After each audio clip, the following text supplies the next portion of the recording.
mendengarkan kata sambutan dari Ketua Panitia Natal 2023-24 yang luar biasa kerennya. Untuk itu kami persilakan Bapak Joko Herku Prabowo.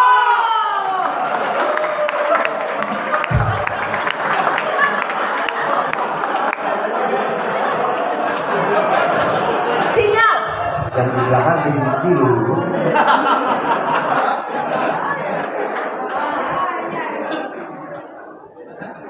Baik, selamat malam Father, Romo, Bapak Pendeta, dan Bapak Ibu sekalian. Saya mau tanya dulu ya, hal apa yang paling tidak disukai dalam acara semacam ini? Hal apa yang paling tidak disukai dalam acara semacam ini? Kata sambutan ya.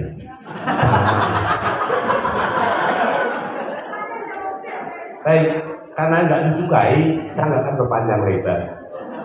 Yang pertama kali, tentu saja dalam konteks acara ini, atas nama pribadi, atas nama panitia, juga atas nama umat Allah, saya mengucapkan selamat Natal 2023 dan selamat tahun baru 2024.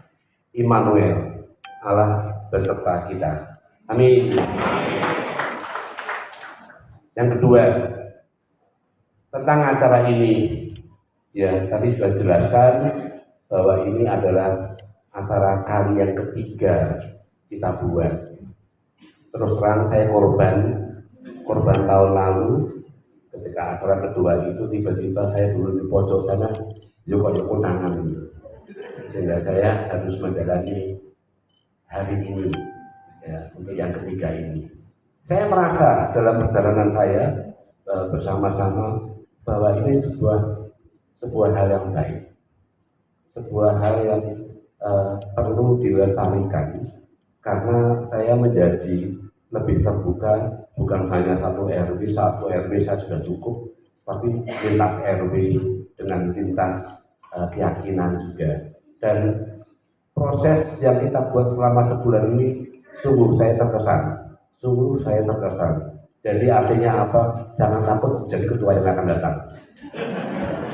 Nikmat itu ya. Jadi karenanya saya di dalam proposal saya juga menyatakan bahwa ini hal baik yang perlu dilestarikan. Semoga ini akan berlanjut ke tahun-tahun yang akan datang. Amin. Kemudian mengenai tema, ya tema yang kita pilih pasti yang harus relevan ya dengan tema nasional. Kalau itu tema nasional, ini tema lokal kita, ya itu relevan keluar, ini signifikan ke dalam. Ya, jadi di dalam Pondok Nirmana dulu, jangan kemana-mana, jangan jauh-jauh. Di dalam Pondok Nirmana dulu, kan, bagaimana kita bersahabat, bagaimana kita bersaudara, ya di dalam Pondok Nirmana dulu. Itu nasional, damai sejahtera di bumi Indonesia. Ya. Ini persahabatan dan persaudaraan di Pondok Nirmana. Jadi ini cocok sekali, relevan keluar, signifikan ke dalam. Jadi ini mudah-mudahan juga tema itu adalah sebuah cita-cita, tema itu adalah sebuah harapan. Semoga ini menjadi sebuah kenyataan. Amin. Lalu yang keempat, ya tentu saja ucapan terima kasih. Yang pertama kepada para hadirin yang sudah berpartisipasi hadir, jumlahnya terdaftar 180. Sementara kami di panitia hanya menyiapkan 150. Luar biasa. Terima kasih atas partisipannya. Kemudian kepada para donatur juga terima kasih atas sumbangsihnya yang menolong kami akhirnya bisa membuat acara ini. Dan akhirnya kepada para panitia luar biasa ya, bahkan operator pun jadi seksi perlengkapan tadi siang ya. Terima kasih semuanya sehingga acara ini bisa berjalan dengan baik. Lalu yang terakhir, yang kelima, itu harapan. Tentu saja apa yang kita harapkan dari acara ini, dari peristiwa ini adalah Semoga ini yang kita buat berkenan kepada Allah, dan juga semoga kita semua menikmati dan persaudaraan kita di antara kita semakin baik tentunya. Harapannya ke depan demikian. Natal yang lalu saya misa di Roh Kudus, kebetulan wilayah saya itu pas tugas jam 9. Itu pas ketika itu selebrasinya Romo Anton. Di akhir misa Romo Anton menyampaikan pantun, saya nggak mau kalah. Saya juga mau memberikan pantun Romo, tak balas sekarang. Oh, silakan. Baik. Oh ya. Jalan pagi di Pondok Nirwana. Badan sehat, kuat, bertenaga. Sungguh pilihan yang bijaksana. Hadir berkumpul bersama warga dan tetangga.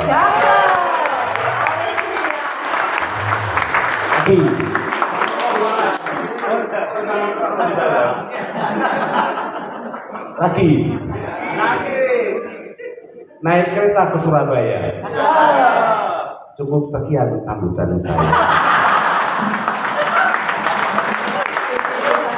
Baik, bersama kita hadir para frater dari Seminari Tinggi SPD Surya Wacana di Malang.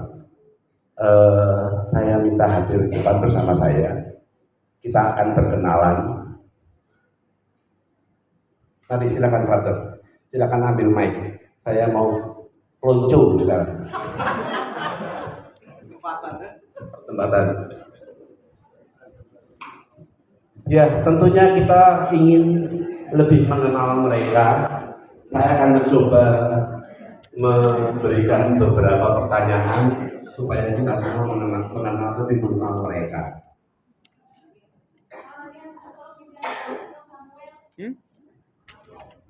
Oh iya, rapat-rapatnya disuruh Bu, nggak usah ini. Iya.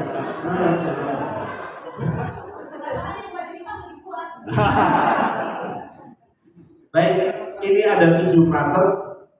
Saya undang frater Ino ke depan dulu.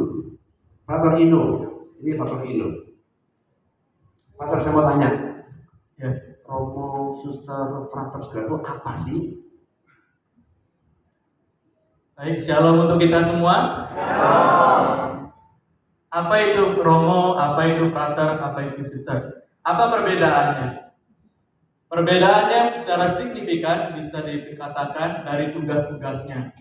Dari kata-katanya aja sudah beda. Romo dari bahasa Jawa, artinya apa? Artinya Bapak. Romo Anton artinya Bapak Anton. Bedanya, Romo itu adalah orang yang sudah menerima sakramen tahbisan imamat. Tugasnya menjadi pelayan sakramen atau memberikan sakramen, khususnya sakramen Ekaristi. Jadi yang hanya bisa memberikan Ekaristi, memimpin Ekaristi, memimpin misa adalah Romo. Jubahnya mirip, tapi yang setelah itu hanya Romo yang bisa pakai. Nah, sedangkan kalau frater itu jenjang pendidikan mau menjadi Romo. Jadi sebelum menjadi Romo itu harus melewati jenjang yang namanya frater. Kami ini para frater. Kami ini calon Romo. Romo Anton dulu pernah juga menjadi frater sebelumnya. Nah, lalu untuk suster itu dari sister, saudari, artinya perempuan yang memilih hidup bakti, memilih hidup khusus untuk karya-karya karitas, karya-karya sosial, karya-karya hidup gereja. Contohnya misalnya suster itu yang memakai kerudung, itu suster SSPS yang warnanya biru, jubahnya juga warna putih. Kalau misalnya ke rumah sakit RKZ, itu para suster SSPS atau suster SPM, sepanjangannya Suster Santa Perawan Maria. Jadi bedanya suster itu adalah perempuan, frater Romo itu laki-laki.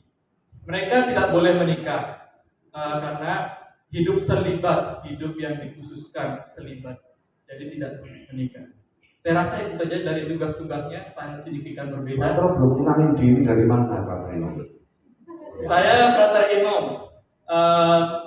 Bisa ditebak saya asal dari mana? Atau dilihat dari tampan? Bali.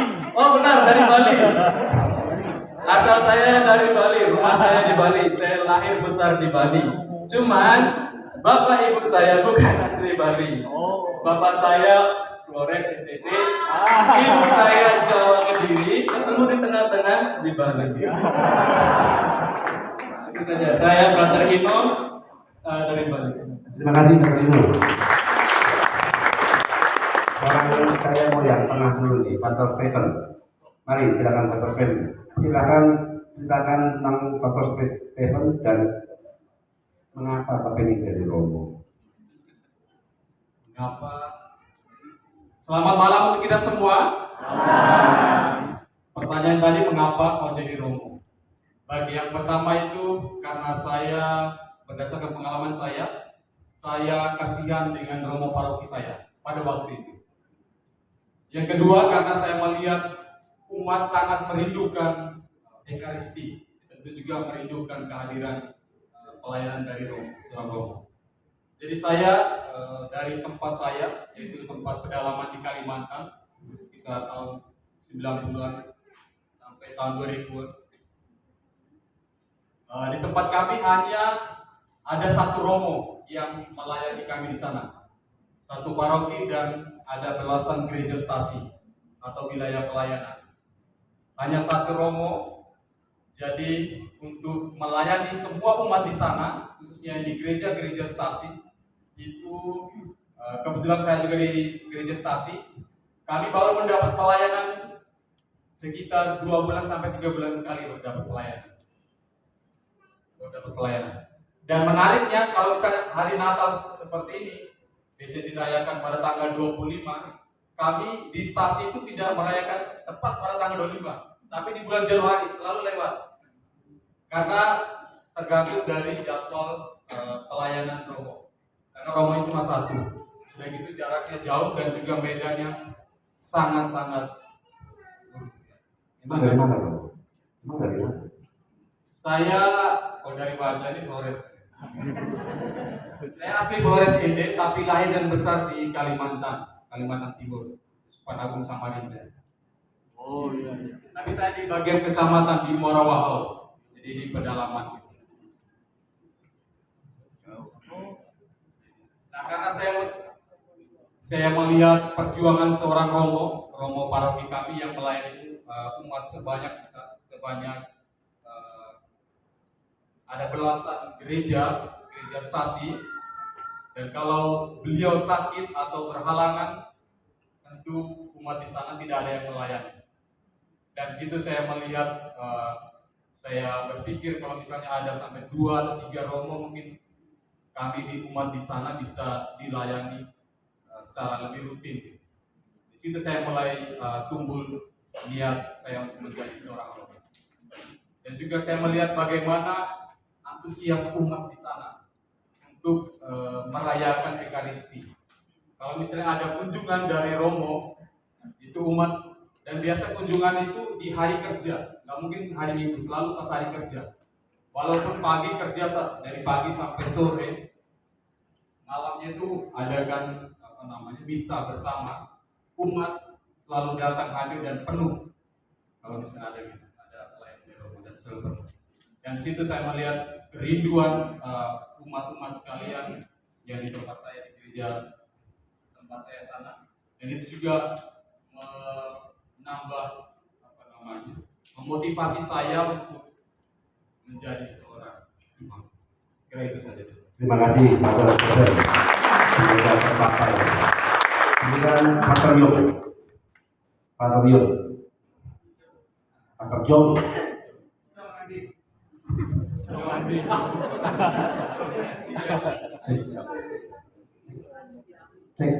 Ya, nanti perkenalkan, tapi setelah itu pertanyaannya, apakah keluarga itu mendukung frater ketika memutuskan diri untuk menjadi Romo?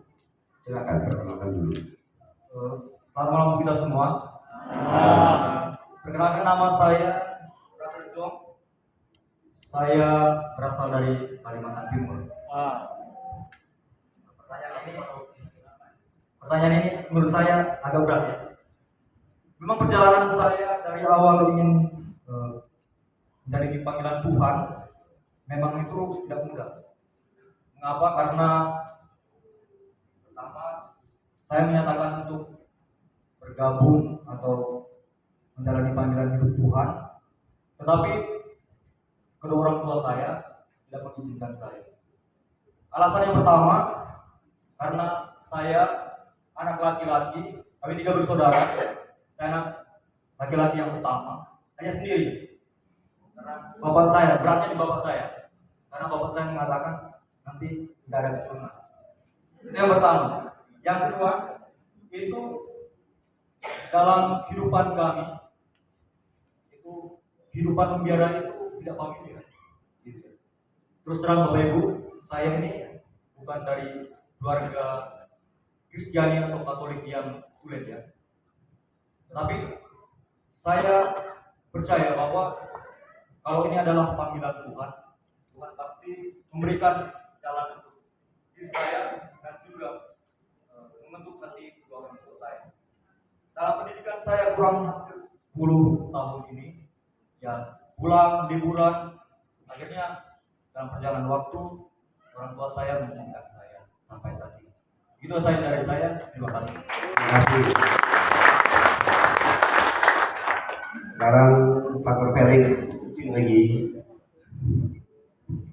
Ya, Faktor Felix, tolong ceritakan dong proses dari Romo itu. Wah. Ya, tadi sempat di-spill ya. Ada berapa lama menjadi Romo? Ada yang dengar tadi Faktor 10 tahun. Tetapi itu tidak berlaku untuk saya. Jadi begini Bapak Ibu Saudara-saudari, menjadi imam kalau dalam Katolik itu ada beberapa tahap yang harus dilalui. Ada yang namanya seminari menengah. Jadi ada pendidikan untuk anak-anak dari umur SMP, SMA untuk diarahkan menjadi seorang imam. Dan saya mengikutinya dari SMP. Saya sekolah di asrama dari SMP seminari, namanya seminari menengah di Bali. Lalu ada SMA seminari, saya juga jalani 3 tahun. Dihitung ya Bapak Ibu ya, sudah berapa jadinya? Sudah 6. Setelah dari seminari menengah, ada yang namanya proses untuk membiasakan diri hidup di dalam komunitas. Kan kami ini hidup tidak berkeluarga, jadi hidupnya di dalam satu rumah. Nah, dari mana-mana dikumpulkan di dalam satu rumah. Ada aturan hidupnya, maka dari itu ada 1 tahun untuk ya belajar bersama, hidup berumah tangga, ya hidup di dalam satu atap gitu kan. Nah, namanya postulat. Setelah berlatih bersama, udah dihitung berapa tadi? 7 ya, 7. Setelah belajar bersama, hidup bersama, ada namanya hidup pendalaman rohani. Nah, hidup pendalaman rohani itu ada yang 2 tahun, ada yang 1 tahun. Nah, kami ini dapat yang 2 tahun. Berarti sudah 9. Nah, karena saya sudah terbiasa hidup di dalam komunitas, makanya saya melompati yang namanya masa postulat. Akhirnya saya langsung masuk ke novisiat. Jadi dikurangi 1 menjadi 8. Nah, beberapa teman saya yang SMA-nya di SMA biasa, di non seminari, biasanya masuk ke postulat dulu. Nah, jadi mereka sudah 3 tahun kalau mulai dari postulat dan novisiat. Setelah itu kita belajar lebih dalam lagi mengenai agama, mengenai ya macam-macam hal di S1. S1 itu rata-rata berapa tahun Bapak Ibu? 4 tahun. Jadi kalau sudah dihitung 4 tahun berarti 12 tahun. 11 tahun. Sudah 11 tahun. Nah, setelah belajar, kebanyakan belajar kan nggak baik ya kalau misalkan kita nggak praktek. Maka dari itu ada praktek magangnya 1 tahun. Nah, 1 tahun kami dikirim ke berbagai tempat. Saya dapat di Sulawesi waktu itu. Sulawesi Tenggara, ada yang dapat di Kalimantan, beberapa di pedalaman dikirim, lalu ada yang di Medan, lalu ada yang di mana lagi? Di Batam. Jadi kami dikirim ke berbagai tempat untuk ya belajar melayani umat, bagaimana hidup di lapangan itu seperti apa. Nah, setelah kita magang, ada yang 1 tahun, ada yang 2 tahun. Kebetulan kami cuma 1 tahun. Sudah berapa? Sudah 13. Lalu ada yang namanya studi mendalami teologi semakin dalam.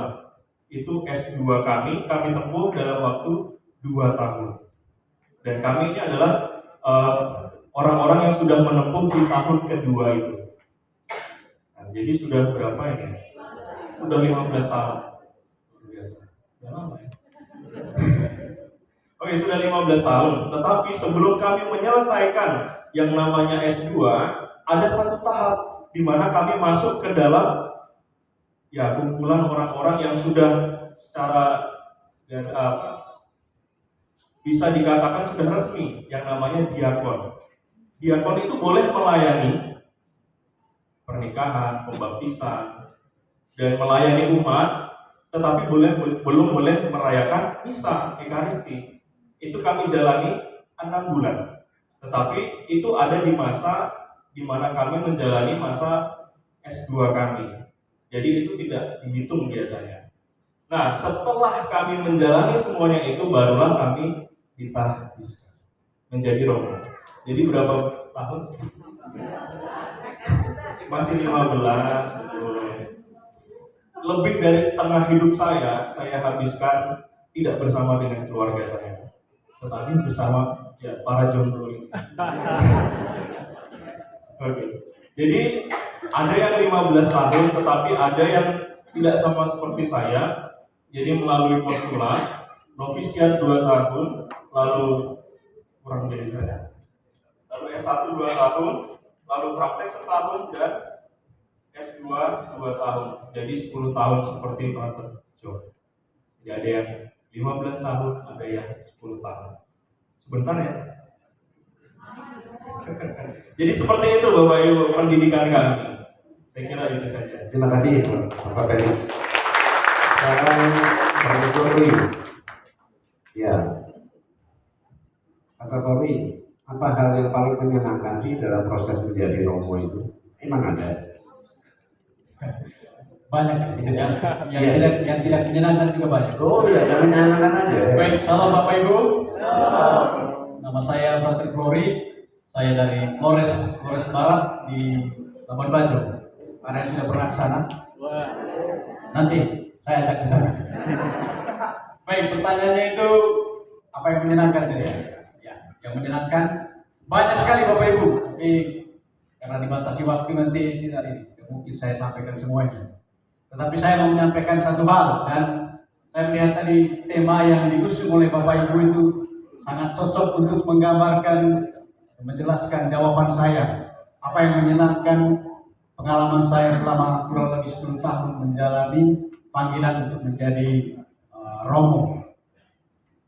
Yang menyenangkan, saya merasakan persaudaraan dan persahabatan dalam menjalani panggilan ini, terutama dalam menjalani hidup komunitas yang dijelaskan oleh Frater Felix tadi 10 tahun. Kalau Bapak Ibu lihat, kami ini wajah-wajah kami ini wajah-wajah Nusantara. Bukan wajahnya yang menjadi persoalannya juga, tapi karakternya. Sama-sama laki-laki, sama-sama punya bermain logika dengan karakter masing-masing. Ada yang keras, ada yang paling keras, ada yang lembut.